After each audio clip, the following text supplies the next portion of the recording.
2024년 2월 12일 사피엔스 유발 하라리.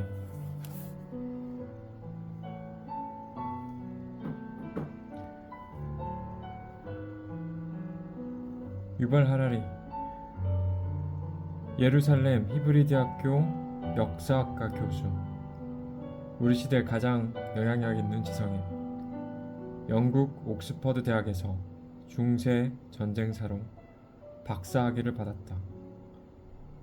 역사와 생물학의 관계, 호모사피엔스와 다른 동물 간의 본질적 차이, 21세기 들어 과학과 기술이 불러일으킨 윤리적 문제 등 거시적인 주제를 연구하고 있다.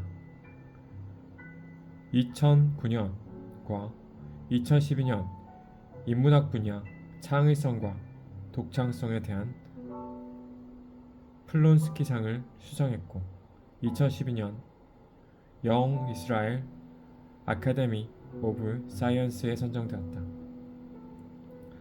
2018년과 2020년 다보스에서 열린 세계 경제 포럼에서는 인류의 미래에 관한 기조연설을 했다. 2019년 엔터테인먼트와 교육 부분의 사회적 기업인 사피엔스십을 세워 현재 세계가 직면한 가장 중요한 문제에 대한 공론장을 활성화시키는 데 기여할 방법을 모색하고 있다. 대표작으로 전 세계 65여 개국에서 출간되어 3,900만 부 글로벌 베스트셀러가 된 인류 3부작 사피엔스, 호모데우스, 21세기를 위한 21가지 재현이 있다. 사피엔스를 보다 쉽고 재미있게 각색한 그래픽 노블 버전인 사피엔스 그래픽 히스토리 전 5권으로 더 많은 독자를 위한 새로운 도전을 이어가고 있다.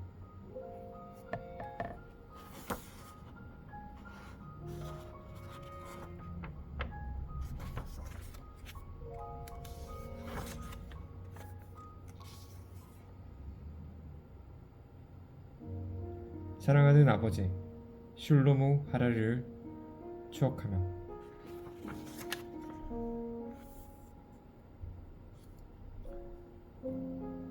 출간 10주년 기념 특별 서문. 인공지능의 시대, 새로운 이야기가 필요하다. 2011년 여름 사피엔스 GP를 마무리하면서 이 이야기로 다시 돌아올 일은 없을 거라 확신했다. 이 책을 각별히 좋아하는 데다가 성공까지 거둬 감사한 마음이지만, 이 책을 통해 인류에 대한 이야기는 일단 전해졌다고 생각했기 때문이다. 휴머니티 2.0은 여전히 진화해 나가고 있다. 그래서 다른 이에게 맡겨두는 것이 최선이라 고여겼다. 그러던 중 2016년 미국 대선의 여파로 나는 다시 출발점으로 돌아가 상상 속의 질서와 지배적 구조를 창조해내는 인류의 독특한 능력을 재검토해야겠다는 생각이 들었다. 지난 몇 년 동안 우리가 배운 것은 가짜 뉴스가 진짜 뉴스보다 더 큰 힘을 가질 수 있다는 점, FBI가 대통령을 선출할 수 있다는 점, 페이스북이 선거판의 틀에 영향을 줄 수 있다는 점, 억만장자가 경제 후보보다 적은 돈을 써서 대통령이 될 수 있다는 점, 마지막으로 한 국가가 적대적인 두 진영으로 쪼개져 더 이상 서로의 이야기를 들으려 하지 않을 수 있다는 점이다. 달리 말해 이 모든 현상이 말하는 바는 대규모로 상상 속의 질서를 창조해내는 인류의 독특한 능력이 현재 우리에게서 등을 돌리고 있다는 것이다. 과거 우리는 국민 국가의 자본주의 시장이라는 상상 속의 질서 덕분에 힘을 가질 수 있었다. 그 덕분에 전례 없는 번영과 복지도 이루었다. 하지만 그 상상 속의 질서가 오늘날 우리를 분열시키려 하고 있다. 현재 우리가 마주한 커다란 도전 과제는 세계적인 규모로 새로운 상상 속의 질서를 만들 때 국민 국가나 자본주의 시장에 기초하지 않는 것이다. 국민 국가나 자유시장 또는 개인의 주권이나 자연의 지배에 기초하지 않은 채로 세계적인 규모로 새로운 상상 속의 질서를 만들 수 있었을까? 이것이 바로 이 책에서 내가 전하고 싶었던 이야기다. 위 글은 나, 유발, 노아, 하라리가 쓴 것이 아니다. 나처럼 쓰라는 주문을 받은 강력한 인공지능이 쓴 것이다. 이 특별한 인공지능의 이름은 챗GPT-3로 샌프란시스코에 본사가 있고 기계학습을 전문적으로 다루는 연구소인 오픈AI에서 만들었다. 사피엔스 출간 10주년을 맞아 새로운 서문을 써달라는 주문을 받자 챗GPT-3는 내 책과 논문, 인터뷰는 물론 온라인에 떠돌아다니는 무수한 내 글을 모아서 위 글을 완성했다. 그 과정에 어떠한 수정이나 편집은 없었다. 나를 구현해낸 챗GPT-3의 글을 보면서 마음이 복잡했다. 우선 글이 인상적이지는 않았다. 실제로 내가 썼던 표현들을 베낀 뒤 인터넷을 뒤져 얻은 온갖 다양한 견해를 섞어 글을 조합했기 때문이다. 나라면 결코 글로 쓰지 않았을 아이디어가 많이 포함됐다.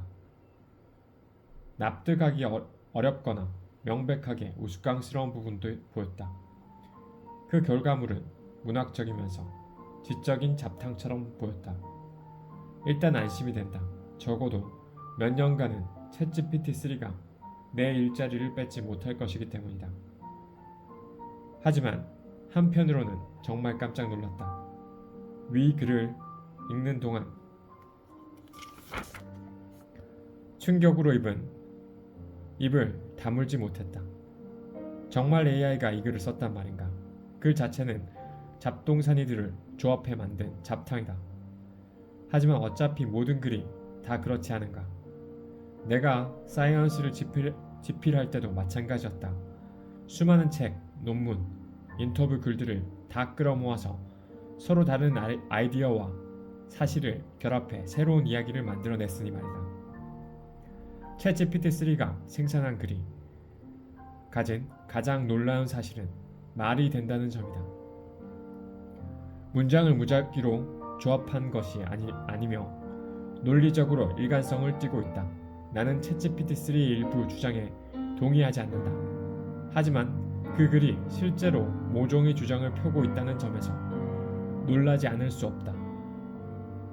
만약 유명한 이야기처럼 원숭이에게 타자기를 가지고 놀게 했다면 나는 힐끗 쳐다보기만 해도 1초도 되지 않아 그게 내 글이 아니라는 결론을 내렸을 터다. 하지만 챗GPT-3의 글은 1분 내지 2분 동안 찬찬히 들여다본 후에야 비로소 내가 쓴 것이 아니라는 결론을 내릴 수 있었다. 그뿐만 아니다. 두 번째로 날 놀라게 하고 또 불안하게 한 것은 변화의 속도다. 챗GPT-3는 여전히 매우 원시적인 인공지능이다. 앞으로 우리가 마주치게 될 것은 훨씬 더 많다. 2010년 사피엔스를 집필할 때 난 인공지능에 전혀 관심이 없었다.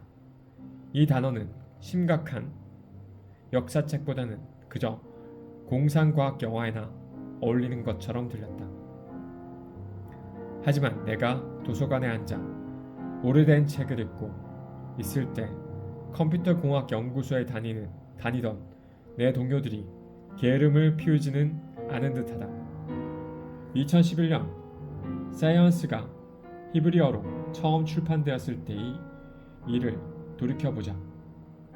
왓슨이라는 이름의 AI가 미국의 인기 게임 프로그래밍 제퍼디에서 인간 참가자들에게 승리했으며 자율주행 자동차는 베를린 도심에서 주행에 성공했고 음성인식 서비스인 시리가 아이폰에 처음 등장했기 때문이다.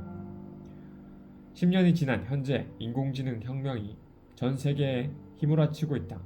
이 혁명은 우리가 알던 방식의 인류 역사는 끝났다는 신호를 보내고 있다. 수만 년 동안 인류는 모든 종류의 도구를 개발해 스스로 더 강해졌다. 도끼, 바퀴, 원자폭탄은 인류에게 새로운 힘이 되었다. 하지만 인공지능은 다르다. 역사상 처음으로 힘의 중심이 인류의 손아귀에서 벗어날지도 모른다. 인류가 이전의 도구들을 통해 힘을 얻을 수 있었던 것은 도구에게 스스로의 용도를 결정할 능력이 전혀 없었기 때문이다. 결정은 언제나 인류의 특권이었다. 도끼 스스로 어떤 나무를 찍을지 결정할 수 없었고 원자폭탄이 스스로 전쟁을 시작할 수 없었다. 하지만 인공지능은 가능하다. 이미 오늘날 은행에 대출을 신청하면 승인 여부를 결정하는 것은 다름 아닌 인공지능이다. 이력서를 잠재적 고용주에게 보냈을 때도 그걸 살펴보고 당락을 결정짓는 것은 인공지능일 가능성이 크다. 이전 도구들을 통해 인류가 힘을 누릴 수 있었던 데는 이유가 있다. 도구가 인간을 이해하는 것보다 인간이 도구를 더 잘 이해했다는 사실이다. 농부는 도끼의 용도를 잘 이해하지만 도끼는 농부의 요구나 감정을 이해할 수 없다. 하지만 머지않아 인공지능은 우리 자신보다 우리를 더 잘 이해하게 될 것이다. 인공지능은 인류의 도구로 계속 남을 것인가? 아니면 우리가 그들의 도구가 될 것인가? 적어도 몇 년 동안은 인간이 인공지능보다 여전히 더 강할 것이다. 특히 인공지능을 비롯한 역사적인 기술을 어떻게 개발하고 사용할 것인지 그 틀을 결정한 힘을 아직도 보유하고 있다. 이 힘을 지혜롭게 사용하는 것은 우리의 삶에 결정적으로 중요하다. 기술은 결코 결론적이지 않다. 동일한 기술이 다양한 방식으로 사용될 수 있다. 20세기의 일부 사회는 전력, 기차, 라디오 등을 이용해서 전체주의 독재 정권을 이뤄낸 반면 다른 사회는 정확히 똑같은 힘을 사용해서 자유민주주의를 만들었다.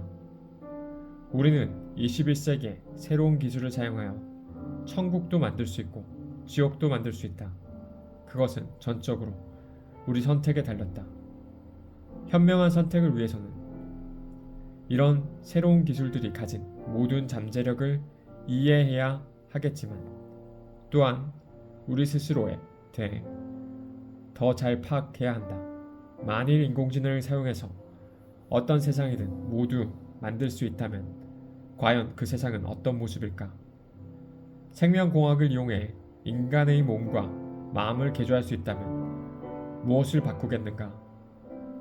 동화 속에서 그 결과는 보통 비극이다. 마법을 부리는 금붕어나 요술 램프 속 전능한 지니가 사람들의 소원 3가지를 들어줄 때를 보라.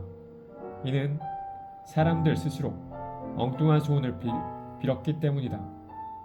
행복과 불행의 진짜 근원이 무엇인지를 이해하지 못한 탓이다. 이런 동화 속에 등장하는 갈팡질팡하는 모습을 벗어나려면 인간이란 어떤 존재인지 알아야 한다. 우리는 누구인가? 우리는 어디에서 왔는가? 다행히 지난 10년 동안 디지털 기기가 어마어마하게 강력해지면서 인간 생물학과 인류의 역사에 관한 우리의 지식도 엄청나게 늘어났다. 2011년 사피엔스를 출판한 뒤에 과학자들은 인류 가계도에서 몇몇 새로운 가지를 발견했다. 2013년 남아프리카에서는 호모 날레드의 뼈가 처음 발견되었다. 필리핀 루손 섬에서 살았던 소인종인 호모 루소넨시스도 2019년에 발견되었다. 2021년에는 이스라엘과 중국에서 새로운 인류종으로 추측되는 유골 두 종류가 발견되었다. 우리는 단지 다른 고대 인류가 존재했다는 사실뿐 아니라 그들이 무엇을 먹고 어떻게 행동했으며 심지어 누구와 관계를 맺고 살았는지도 알게 되었다. 사피엔스를 쓸 무렵 우리가 아는 거라곤 호모 사피엔스와 네안데르탈인의 이종 교배에 대한 조그만 힌트뿐이었다. 하지만 현재 그들 간의 조우에 대한 훨씬 더 많은 증거가 나왔다. 또한 사피엔스와 네안데르탈인 모두 데니소바인과도 교배를 했다는 사실을 알게 되었다. 2010년 처음 발견된 리스터리한 또 다른 인류 말이다. 최근 과학자들은 목에는 네안데르탈인이며 북에는 데니소바인인 혼종 인간의 유해를 발견했다. 사피엔스를 펴낸 이래 인류 역사에 많은 정보가 더해졌고 새로운 전환이 이루어졌다. 하지만 책에서 언급했던 요점은 전혀 바뀌지 않았다. 즉, 호모 사피엔스를 이해하는 가장 좋은 방법은 호모 사피엔스를 이야기하는 동물로 보는 것이라는 점이다. 인간은 신과 국가와 기업에 대한 허구의 이야기를 만들어내며 이러한 이야기들은 우리 사회의 근간이자 삶에 의미를 주는 원천이 된다. 그 이야기를 위해 우리는 기꺼이 누군가를 죽이거나 또 죽임을 당한다.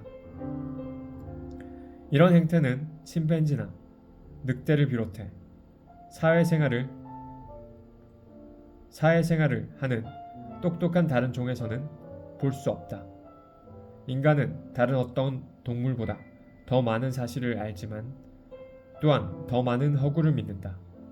오직 인간만이 이야기 탓에 서로를 살해한다. 정말로 우리가 인류 역사를 이해하길 원한다면 허구적인 이야기들을 진지하게 받아들여야 한다는 게 내 주장이다. 그저 경제나 인구 통계학적인 요소들만 들여본다고 되는 게 아니다. 예를 들어 제1차 세계대전을 떠올려보자. 독일과 영국은 왜 전쟁을 벌였는가? 영토나 식량이 부족해서가 아니다. 1914년과 독일과 영국 모두 집을 짓기에 충분한 영토가 있었고 국민들이 먹고 살기에 충분한 식량도 있었다. 하지만 양측이 함께 믿을 수 있는 공통의 이야기를 만들지 못했다. 그래서 전쟁을 벌였다. 오늘날 영국과 독일 간의 평화가 유지되는 이유는 더 많은 영토를 보유하고 있기 때문이 아니라 두 나라 국민 대부분이 믿는 공통의 이야기가 현존하기 때문이다. 수천 년 전 석가모니는 이미 사람들이 환상의 세계 속에서 살고 있다고 논했다. 실제로 국가, 신, 기업, 돈, 이념은 우리 모두가 창조해서 신봉하고 있는 집단 환상이다. 이것이 인류의 역사를 지배한다. 인공지능의 시대를 맞아 우리가 어떤 이야기를 믿느냐는 그 어느 때보다 중요하다. 이는 우리가 스스로의 환상을 추구할 더욱 강력한 기술을 가지고 있기 때문이다. 고대 인류가 상상한 천국과 지옥은 그들의 행동에 큰 영향을 미쳤다. 전쟁에 참여하여 이른바 이단자들을 죽였으며 천국에 갈 수 있다는 믿음으로 금식과 금욕을 했다. 하지만 그들은 천국 그 자체를 죽음이라는 상상의 영역으로 밀어둬야만 했다. 하지만 21세기에 적어도 몇몇 사람들은 그들의 환상을 이 땅에서 이루고자 하는 유혹을 뿌리치기 힘들 것이다. 인공지능과 생명공학 및 기타 혁신적인 기술을 사용해서 말이다. 우리가 무엇을 믿을 것인지를 신중하게 선택하지 못한다면 우리는 순진무구한 이상하게 쉽게 호도될 수 있다. 출구 없는 기술지옥에 빠져버릴지도 모른다. 더 나은 세상을 만들려면 컴퓨터 프로그래밍을 배우거나 유전자 코드를 해독하는 것만으로는 충분하지 않다. 인공지능과 유전공학은 전체주의 폭군과 종교적 광신자의 목표를 쉽게 이루게 해줄 수 있다. 우리가 정말 알아야 할 것은 인간의 마음과 그 마음이 만들어내서 믿고 있는 환상이다. 시인과 철학자와 역사가들의 과제이자 어느 때보다 해결이 시급한 숙제다. 우리는 죽은 자들의 꿈 안에 갇혀 있다. 하지만 역사를 연구하면 추구가 볼 수 있다. 나 같은 역사가의 임무는 과거를 기억하는 데 있지 않다. 오히려 사람들을 과거로부터 해방시키는 데 있다. 우리가 믿는 이야기가 어떻게 만들어졌을지를 배우게 될 때 그 이야기들을 바꿀 방법도 알게 된다. 인간은 이야기하는 동물이며 인간 사회는 이야기 없이 작동될 수 없다. 하지만 결코 이 이야기들도 사람들을 돕기 위해 우리가 만드는 도구에 불과하다. 만약 이야기가 유익함보다 해로운 결과를 더 많이 낳는다면 언제든지 그 이야기를 바꿀 수 있는 것이다. 2022년 7월 유발 노아 하라리